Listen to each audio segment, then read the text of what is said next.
Good morning. God, I'm so surprised at all the turnout. It's been such an uneventful year. I just figured there'd be not a lot of interest. Well, it is wonderful to see you all here.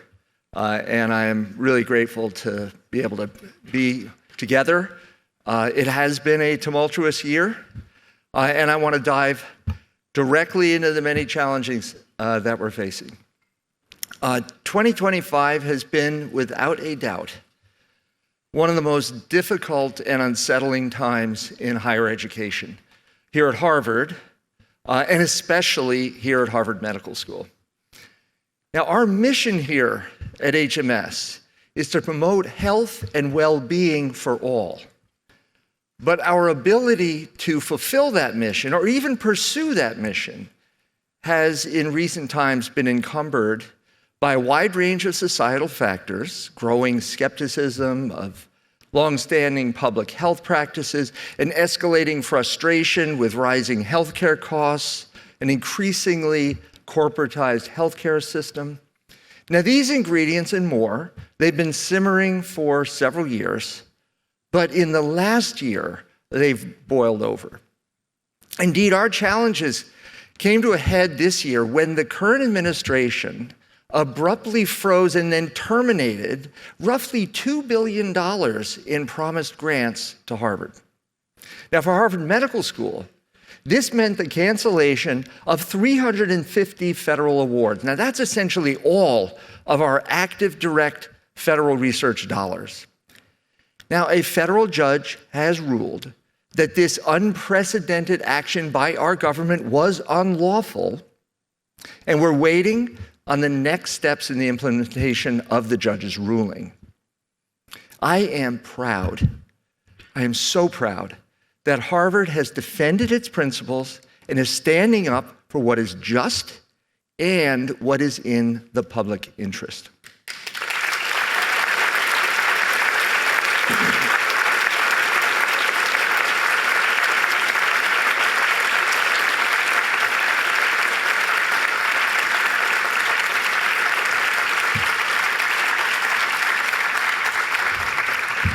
I'll have more to say about that. Now, while the government has signaled its intention to appeal the ruling, and with that, we know that this ruling is not the final word, there is no doubt that the federal judge's decision is a victory. Now, however, we are facing other challenges, an increased tax on our endowment. Now, we use the dollars from our endowment to do important work like supporting student financial aid. At our, you've all heard, our negotiated indirect cost rate, which actually represents something like 27% of our whole research reimbursement revenue, that is also being threatened and will again reduce the volume and the impact of the research and education that Harvard Medical School can provide. Now, on top of these funding cuts, the administration has launched a series of investigations into our admissions processes, our international collaborations, our patents. Our ability to host international students and scholars was originally challenged. It has been restored again by judicial action. It remains intact for now, but the uncertainty and the instability persist. Now, I resolve to maintain our right to educate, to train, and employ the most talented individuals at Harvard Medical School, and to sustain our commitment to recruiting and nurturing the remarkable students who come to this community from all parts of the globe to learn and to serve.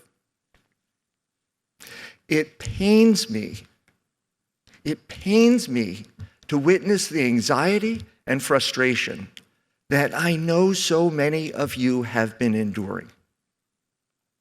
Please believe me when I say I am with you. We are all in this together.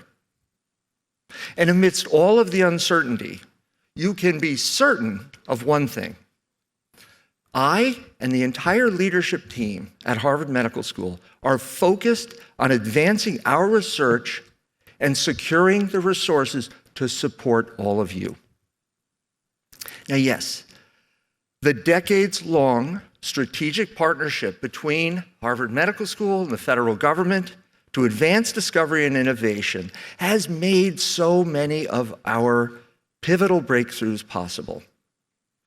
Federal support of Harvard Medical School has helped us build a storied legacy, has helped catalyze cancer immunotherapies, drugs for diabetes and obesity, cures for genetic diseases like sickle cell anemia, and fundamental insights into human physiology. Now, that legacy sets the stage, but it doesn't foretell how the play will unfold, and the next act is ours to write.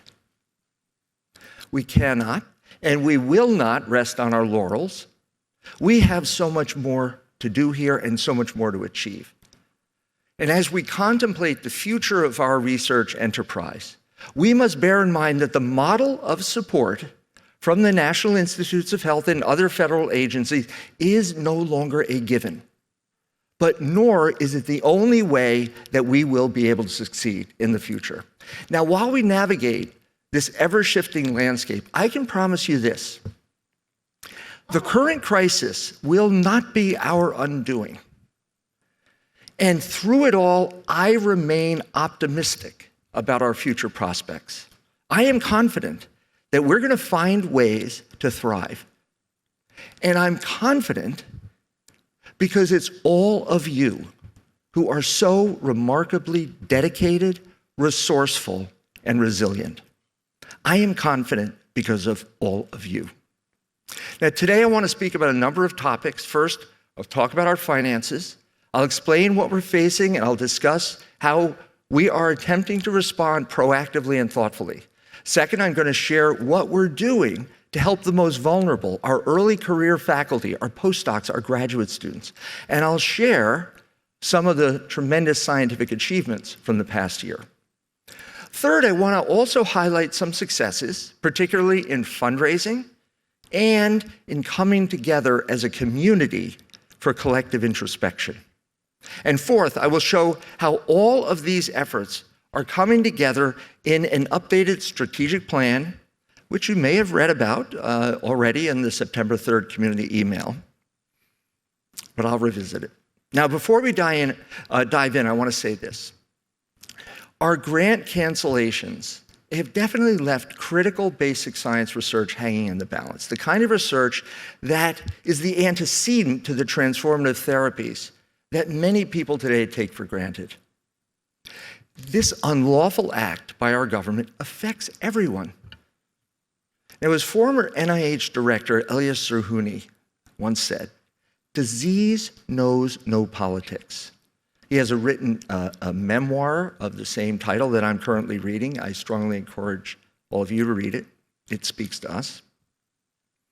Indeed, the cuts to Harvard's research programs erase many of what have been our most dependable avenues for discovery, for developing the insights that lead to tomorrow's cures, advances which are deeply relevant to every single one of us. No matter who you are, no matter what your values or your political orientation, we are all at the mercy of our own biology. But when scientists are not respected, when scientific reasoning is not the basis for rendering sound policy on matters of public health, we again collectively become susceptible to the return of diseases which science itself had long eradicated. Disease knows no politics. It's true. We may never know what discoveries won't be made as a result of the setbacks that we've experienced this year, but we are going to work to sustain and advance the research that is core to our Harvard Medical School mission as best we can. Now, for a quick snapshot of our finances. As you'll see in this chart, in FY24, our support in federal dollars totaled more than $230 million. That represented 73% of our research funding and almost a third of our operating revenue. Now, in FY25, that total increased to $251 million, which rose to 75% of our total sponsored funding. But with the changes from the administration, our federal dollars have essentially dried up. Now, this has placed greater priority on securing non-federal sources of support. Now, recall I just said that I am optimistic because HMS is composed of incredibly capable and talented individuals. I want to note that as our federal grants have shrunk, we have seen the number of applications to foundation grants more than double from this community. Now, that is a testament to the creativity and the persistence and the resilience of our faculty. Now, a second area of opportunity is enhanced collaboration with and support from industry. Executive Director of Therapeutics Translation, Mark Namchuk, he has been laying remarkable groundwork to expand our relationships with industry. Mark has several extremely promising projects under development, and we look forward to announcing them once the ink is dry. Mark and I are thinking of the current crisis as a moment to initiate a total paradigm shift in how we work with industry. There is no other community like Harvard Medical School that can convene the best minds to solve problems of great consequences. So let us do that in partnership with our scientific colleagues in industry. In partnership, by launching true collaborations where our scientists work alongside industry scientists in our labs and in their labs as well here in the greater Boston area. There's a reason Boston is called Genetown. We have everything we need right here to get to work and to solve major biomedical problems. Major problems solved as one dynamic academic biomedical ecosystem. So as one example, a prime example of how we're preparing for a new future is in the Harvard Enterprise Research Campus, the ERC in Allston. If you haven't driven by, it's remarkable. The ERC is a grand experiment, convening faculty and trainees from all of Harvard schools to forge bold new academic enterprises like the Kempner Institute for the study of natural and artificial intelligence. Harvard's best minds and talents will coexist at the ERC alongside colleagues in industry, beginning with its first anchor tenant, the Roche Genentech Innovation Center. Roche has been an excellent collaborator with Harvard in the past, and we believe that track record will enable successful collaborations in the future. Right on our own quadrangle, our Blavatnik Harvard Life Lab is currently incubating 9 companies, has already launched several new external ventures, including SoMite AI, whose founders, some of whom are in this audience, which recently raised $57 million to revolutionize the production of human cell types. At the same time, our new financial realities are compelling us to revise current programs to maintain excellence, but within a more limited scope. Harvard Catalyst has since 2008 been the brainchild of Lee Nadler, who has focused his extraordinary vision on nurturing clinical research and training translational physician scientists. Lee has been guiding a restructuring in response to funding cuts that even predated our current predicaments, but is now turning over the reins of leadership to Lindsay Baden, who will bring his formidable talents to Harvard Catalyst. We all feel deeply indebted to Lee for his many decades of service to the Harvard medical community. And if Lee is here, I would ask him to stand and be recognized.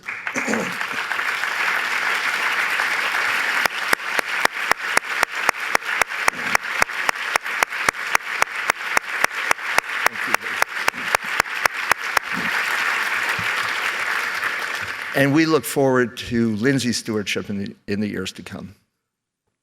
Now, while we have made great progress over the past few years to bring our expenses in line with our revenues and to balance the unrestricted portion of our budget, I want to acknowledge that we have the responsibility, especially under these new circumstances, to right-size our research, our education, and our administrative enterprise so that our expenses do not continue to outpace our revenues. Now, this is especially important when the distributions, the future distributions from the endowment, which have allowed us to sustain a large range of services to this community, will start shrinking in FY27. That's unfortunately because of the endowment tax.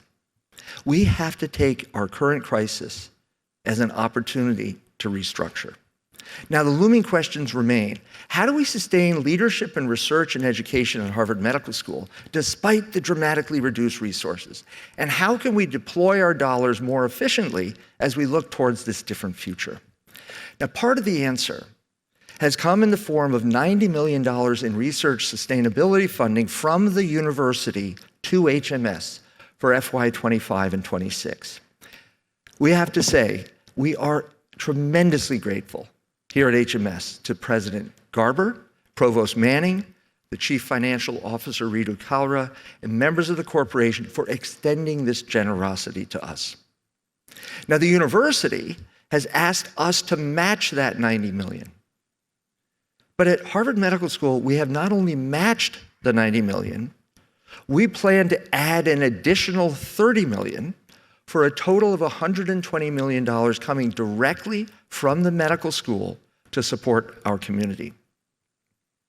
Now, thanks to this crucial sustainability funding, our graduate students, our MD, PhD students are supported for full tuition and stipend for this year. Our junior faculty will also be financed to 100% of their startup guarantees. And after that, we are giving department chairs autonomy to utilize block grants in accordance with their departmental needs. Now, we project that the research sustainability funds, which are, again, supplemented by laboratory rainy day funds, department discretionary funds, it's going to enable us to sustain an average of about 74% of our federal-sponsored research activity through the next fiscal year. I wish it could be more. I wish it could be more. And it is critical for us to think that the research sustainability funding is a stopgap measure. It's temporary. We cannot, unfortunately, afford to maintain this level of school subsidy. Now, accordingly, the university has directed us to reduce our research enterprise by at least 20% by the end of this fiscal year. And I want to say, and I want to thank our department chairs and all of our faculty and our administrators for earnestly endeavoring to meet this goal. We are on track, indeed, to winnow our overall research enterprise by at least 20%. And given the dark clouds hanging over not only Harvard's federal grant dollars, but all of NIH, reducing our research spending and focusing on our most critical research is the responsible thing for us and other institutions to do.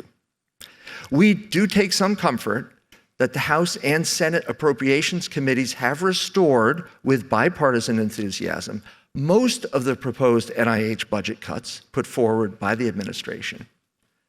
However, the appropriations process must play out. There are still major revisions anticipated in the so-called indirect cost reimbursements, and we could still see executive actions that severely limit research spending. In short, we must plan for a future where federal sponsorship of research will be leaner. And the increase in the endowment tax means less school subsidy available for essential programs like financial aid, discretionary grant funding. As heartrending as this is, we have to adjust. So I just want to call out our Chief Financial Officer, Julie Jonkis. As she mentioned and instructed all of us at an all-staff town hall back in April, the vast majority of our endowment, which we would look to support us, is restricted. It's restricted to specific uses. Our endowment definitely will and is buffering our current shortfalls, and we will be able to spend some discretionary dollars prudently. But if we were to extract $250 million a year from the endowment to cover our lost research funds and projected deficits, we would deplete all of our discretionary accounts in just a few years. Our CFO, Julie Jonkis, I have to say, has been doing remarkable work with her team. I want to thank her. I want to applaud her. If Julie is here, I want to have her and her team stand up.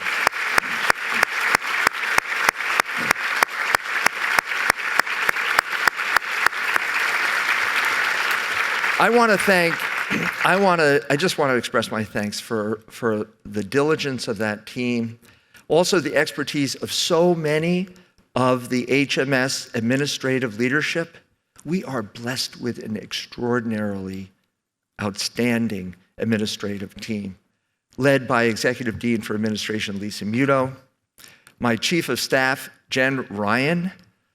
Wow, could not survive without Jen, let me just say. Thank you, Jen.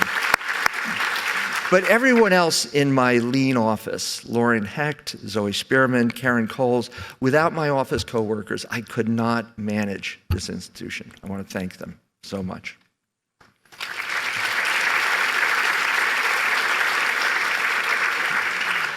We have taken aggressive management actions over the past year. And I believe we have been able to continue to advance our priorities while also adapting to the realities of our new financial constraints. These actions, including our pause on hiring, our pause on merit increases, as well as our request for all academic and administrative departments to reduce discretionary spending by 15%, I acknowledge this has not been without pain. But again, I want to thank our department chairs, our department administrators. They've worked incredibly hard for their careful management of the costs in this incredibly tumultuous time. Now, a bright spot has been fundraising. Under Matt Durno's leadership and in partnership with the faculty, the HMS Alumni Affairs and Development team has closed out fiscal year 2025 $39 million over the anticipated budget for current use gifts. Now, we raised $8 million to support MD, PhD students because the federal funding for that program was completely terminated. And in the past year, we've received gifts from approximately 4,000 generous alumni and friends. 700 of those individuals donated to HMS for the first time, and largely in response to Harvard's defense against the federal government's overreach. I've received some incredible heartfelt messages. A nurse from Mississippi thanking Harvard. A note from a Yale graduate saying he never thought he'd be sending money to Harvard. But that Yale graduate, class of '58, thanked us for being a defender of truth and a vanguard of freedom. Support comes from all places. Now, people understand that Harvard Medical School is attempting to fulfill a moral imperative, an imperative to alleviate suffering, to exercise compassion to its fullest degree, and to enable health and well-being for all. The messages and the dollars are much appreciated. Now, good news aside, we're also taking proactive measures to retain our institutional resilience. We're deferring some $50 million of capital projects, plus a chunk of our operating budget for small projects. I have to give tremendous gratitude to our Chief Campus Planning and Facilities Officer, Steve Mayorisi, and his entire team for their prudent prioritization of our academically oriented projects and essential infrastructure. Some of the infrastructure needs to be rebuilt, and that includes the Goldenson facade. It includes the completion of the West Commons project. We are also grateful to have transformed Gordon Hall into an administrative flex space, and that decision, which was made years ago, is saving us $9 million a year. And so we are continually looking for ways to consolidate, to explore efficiencies, and to conserve energy across the Longwood campus. Now, another major challenge has been to our educational mission, and this is the threat to deprive Harvard of the right to host international students and trainees. Again, we have received favorable legal action, and for now, we continue to be a magnet for brilliant scholars from around the world, many of whom remain in the US and become our intellectual and corporate leaders. I want to thank our Office for Graduate Education under Dean Roz Siegel, who's been working tirelessly with the Harvard International Office to ensure that our graduate programs will remain robust, whether in person or online. She and her team have been assisting the many PhD students affected by the abrupt cancellation of $15 million in direct support to students in the form of federal training grants and fellowships. These terminations and the marked uncertainty in federal funding of science are causing tremendous alarm across the entire academic industrial spectrum. And the number of postdoctoral trainees has been dwindling nationwide amidst serious concerns about the academic pipeline. Now, despite all these obstacles, there are new opportunities born of visionary benefactors who believe in Harvard Medical School. I am thrilled to announce an extremely generous new gift from K. Lisa Yang, who has pledged $30 million to establish the K. Lisa Yang Brain Body Center at Harvard Medical School. The sister center to MIT's Yang Brain Body Center, this new HMS center will bring together experts from diverse disciplines to solve the mysteries of the brain-body communication. I am thrilled now that Harvard has 2 centers within the Yang TAN collective, and with it, even greater opportunity to partner with our colleagues at MIT. The current center, yes.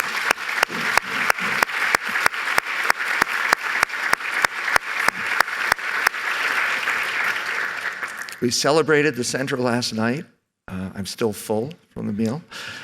The center is going to be led by Harvard Medical School's chair of neurobiology, David Ginty, and the former chair, Mike Greenberg.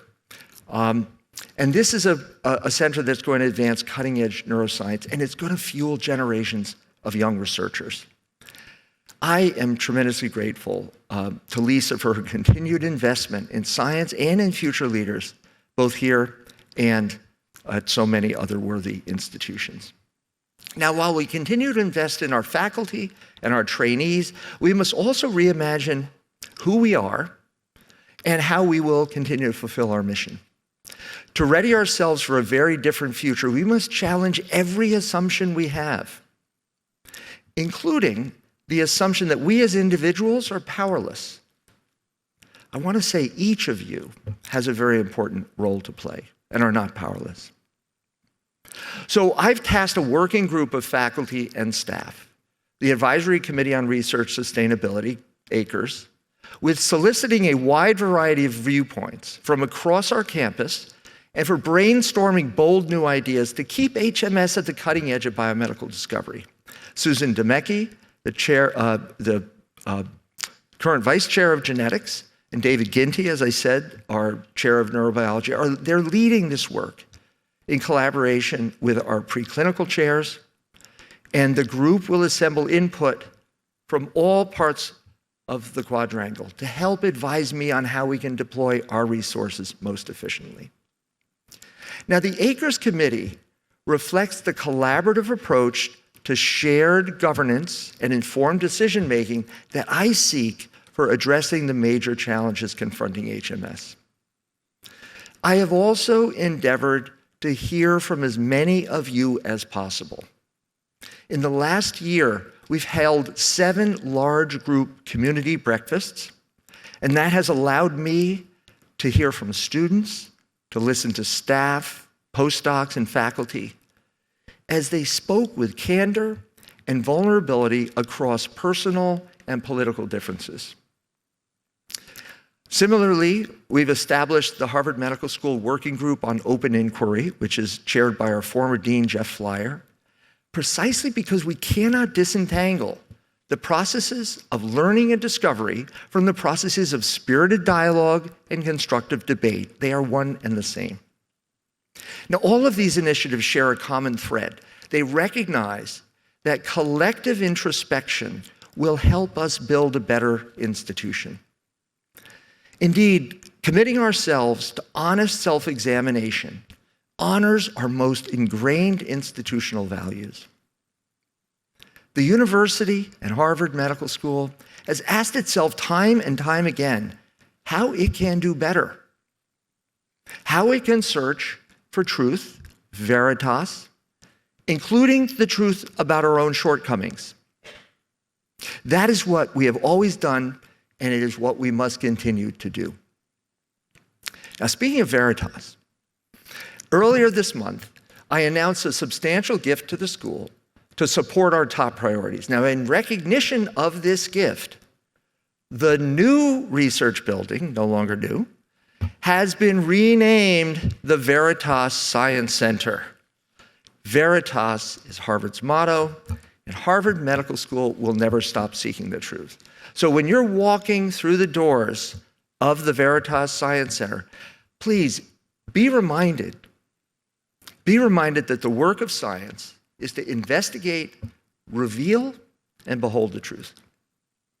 Another exciting development that will help invigorate our quest for truth is a $19 million commitment from Len Blavatnik and the Blavatnik Family Foundation to extend their long-standing support for the Blavatnik Therapeutic Challenge Awards. And this is awards that have enabled HMS faculty to usher basic science insights towards translational impact. We've seen tremendous progress with this program.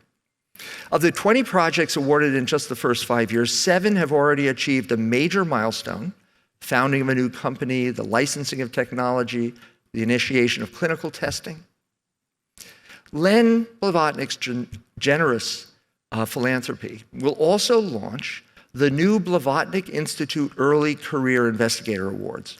And this will distribute some $5 million to quad-based junior faculty, giving them the opportunity to grow their programs even as the grants are cut. We've raised another $4.4 million to support postdocs, who are the beating heart of so many of our labs. So altogether, we've raised close to $10 million to support junior faculty and postdocs, the members of our community who are in their most vulnerable and formative years.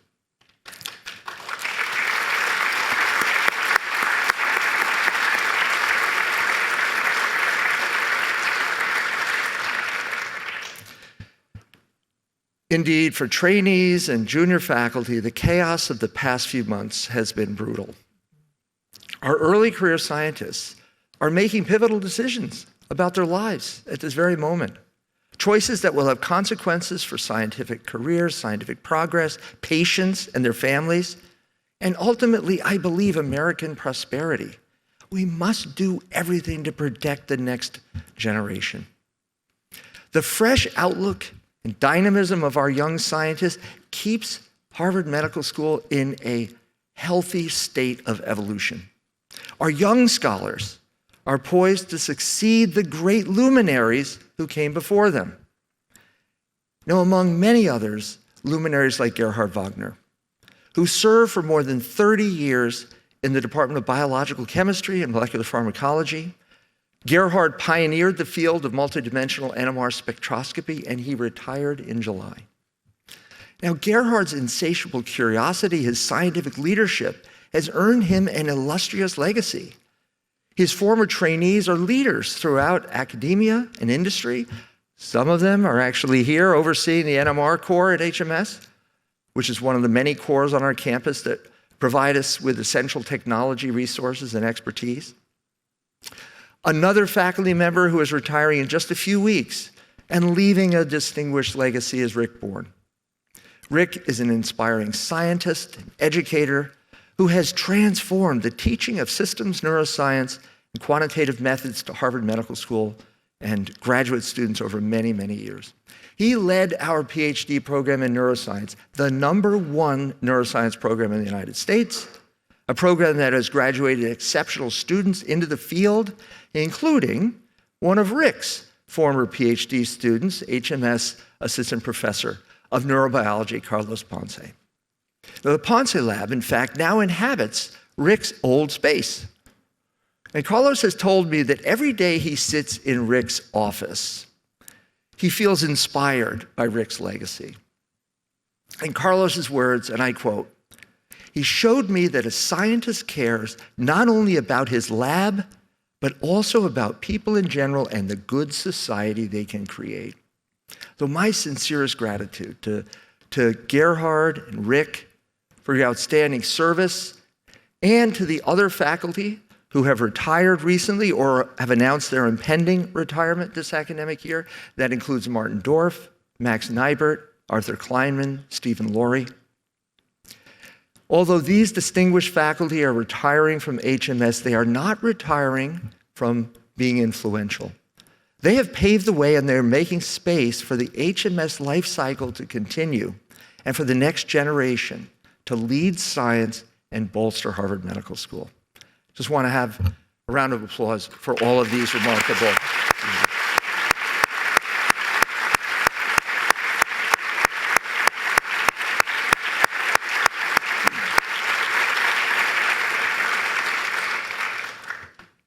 So it's our early career scientists who bring so much exceptional talent and resourcefulness to us, and that gives me great hope for our future.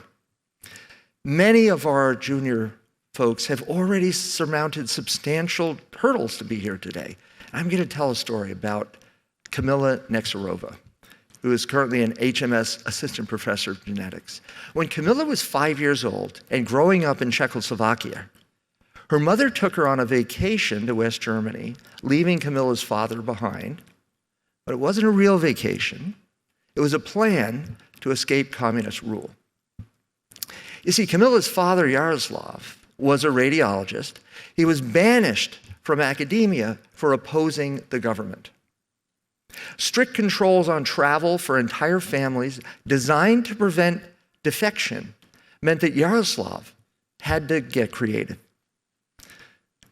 I'd love to hear this story, but apparently using a motor from an old car and a hand-carved wood propeller, he built his own plane in hopes of crossing the Iron Curtain and reuniting with his family.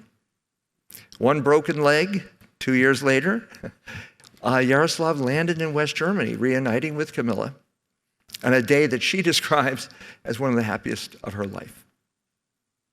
Following in her father's footsteps, Kamila became a scientist, and she landed at Harvard Medical School for her PhD and postdoctoral studies. Kamila discovered very quickly the freedom, the academic, medical, and academic environment in America. Finally, she thought to herself, her motivation could be channeled productively. Her ambition had a place that felt like home. And today, Camila's research on colon cancer is critical. By 2040, early onset colorectal cancer is predicted to be the top cause of cancer-related deaths in adults aged 20 to 49. Kamila couldn't be here today, but let us acknowledge that she, like so many others, is an immigrant attracted to Harvard Medical School because of the excellence of our community, and unfazed by challenge, undaunted by difference. Our students and scholars, born or raised internationally, come here to rigorously evaluate their audacious ideas and earn their place among our faculty. And some, like Kamila, will become our future superstars.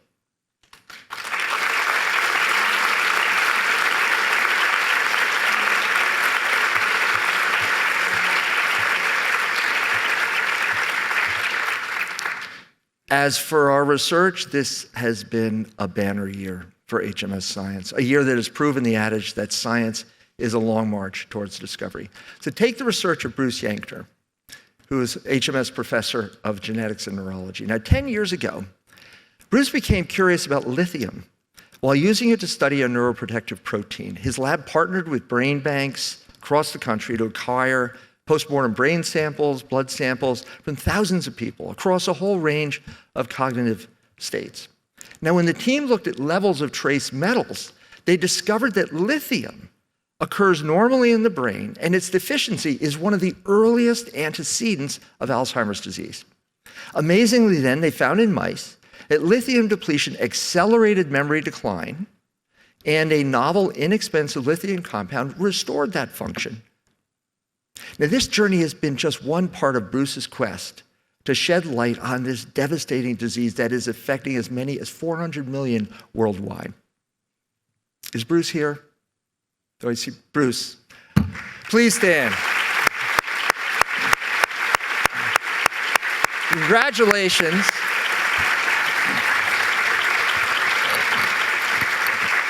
Congratulations, Bruce. I want you to get back to work and hurry up, because I'm going to need you, I'm sure. But think of it, so much excellence is found in our laboratories, in our classrooms, and our clinics. In the past year, HMS scientists have discovered that a single faulty gene of the BRCA1 can fuel breast cancer. HMS scientists have pinpointed a biological mechanism that explains the link between the gut microbiome and depression. HMS scientists have developed a stem cell therapy for damage to the cornea that was previously thought irreversible. HMS faculty have won major prizes: the Nobel to Gary Ruvkin, the Gardner Prize to Spiros Artavana-Sakonis, the Breakthrough Prize to Joel Haebner and Alberto Esquerio.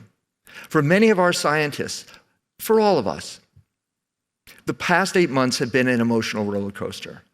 But from that roller coaster, we have an opportunity to build the momentum and courage we need to ascend to even greater heights.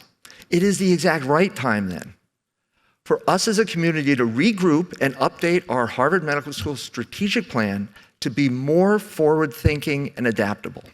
Now, this process is required as part of our school's accreditation, and it's being currently led by our institutional planning and effectiveness team, led by Eiley Lewis, and will culminate in an LCME site visit in April 2027. Now, many of you saw this acronym when I shared it in my recent email to the community, and I will share it again on the screen as a reminder. You will recognize in these 6 initiatives many of the topics we've discussed today. Notably, Beacon begins with a B and ends with N, because our success at HMS begins with belonging and it ends in newfound resilience. Now, newfound resilience doesn't mean that we've never had it. We've always had it, but we've had to re-emphasize it. So think about where we were 5 years ago. I would argue 2020 was an equally tumultuous year, and we've come a long way. 5 years ago, the pandemic revealed the dual emergencies of physician burnout and declining student mental health. Today, we have empowered 80 physician educators at our major affiliated hospitals with dedicated time to give MD students more personalized attention during their clerkships. We've invested in more flexible promotion tracks. And our Student Wellbeing Ambassador Program hires students to lead the activities they most want to see and guide discussions about the issues that most affect them.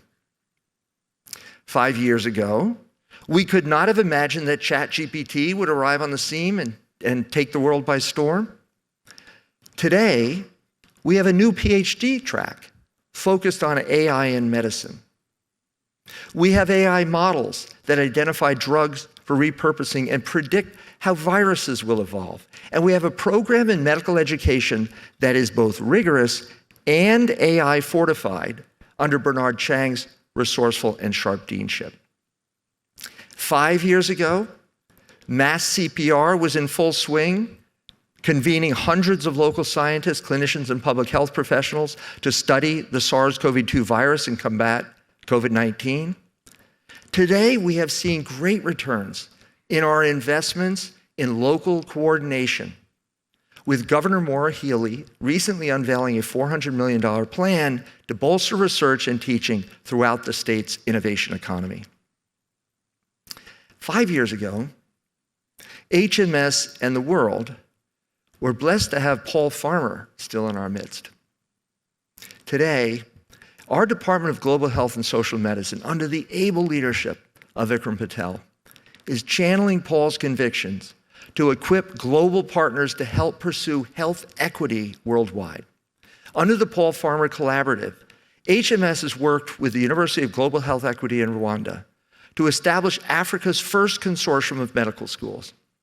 Grounded in African leadership, the consortium's inaugural summit in March brought together delegates from 115 medical schools across 32 countries to promote the needs of students and faculty across the African continent. Paul would have applauded this effort to ensure that African medical schools and health systems can sustain themselves and truly thrive.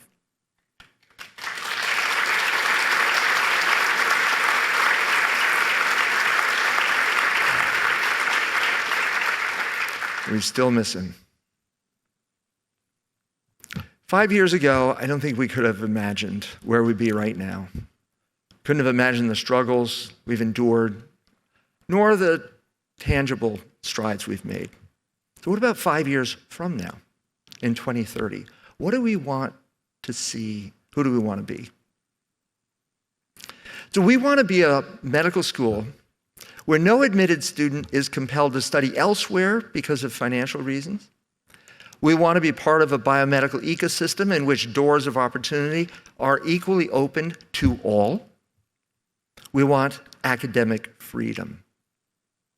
We want transparent, data-driven funding decisions. And we want restored investment in equitable, patient-centered research. Now, how do we turn this vision into a reality? It's up to us. No one else is going to do it for us. Yes, there are forces beyond our campus that we cannot control. But we can always rededicate ourselves to the everlasting importance of our mission. We can always find extraordinary people at Harvard Medical School, wherever we turn. Our people are our strengths. And we can always take stock in our colleagues' resilience. We can always find hope in their personal transformation and allow it to foster our own. HMS is a place where lives are made and remade. No matter where you come from, no matter your upbringing, each of you holds resilience within you. Each of you has transformed yourself in some way, big or small, to be sitting in this privileged place today. Just as you have transformed yourselves, just as Harvard Medical School, I hope, has transformed you, I am now asking all of you, all of us together, to channel that same focus and energy into helping sustain our great institution. Now, I want to end today with a personal story about resilience and transformation from another member of our community. The place is New York City. The time is September of 2001. A young member of the U.S. Marine Corps Reserve works at the New York Stock Exchange as an assistant trader. When he steps outside one fall morning, he notices burning paper falling from the sky, a cacophony of sirens. He turns and sees the North Tower of the World Trade Center burning. It's a perfect sunny day turns dark with acrid smoke. The trader is 23-year-old Rob Dixon. And this experience of being witness to the horrors of 9/11 changes his life. It teaches him how much he desires to be part of service to people, to others. In 2004, he volunteers for deployment with the Marine Corps Civil Affairs Unit, is assigned to Infantry Battalion in Ramadi, Iraq, where he works with local communities to enhance security and facilitate communications, often speaking with local physicians, doing assessments at hospitals and water treatment plants, helping others. Today, as the Harvard Medical School Director of Campus Services, Rob is revered for his 20-plus years of excellence in service to our campus, in physical security management, campus operations, and more. Rob still remembers the smell of Ground Zero smoldering. But even more than that, he remembers the selflessness of the first responders and the compassion people demonstrated toward one another in the aftermath. For Rob and these memories to be part of us at HMS, it's a tremendous gift. He knows what resilience looks like. He knows what solidarity looks like. And he takes tremendous pride in being a part of this community, which in his words, cares about doing the right thing by others and for humanity. Is Rob here? Rob, please stand up. Thank you.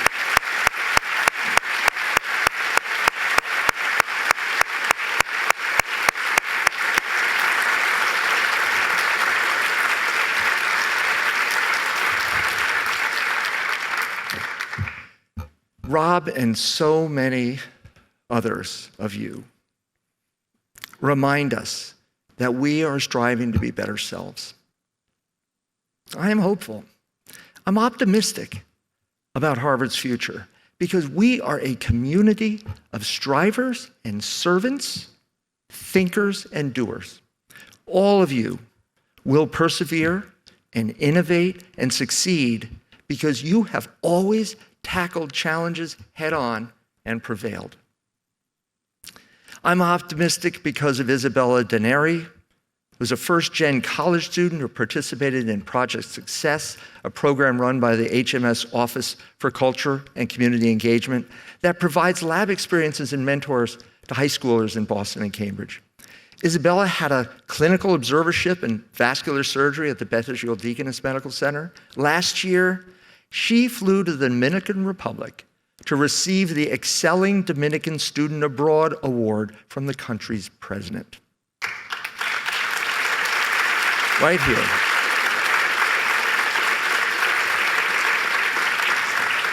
I'm optimistic because of Irving Barrera, who left his Mexican hometown at age 16 for an exchange program in the US, and who is now an HMS MD student. He's a volunteer at a homeless shelter. He's a newly minted US citizen.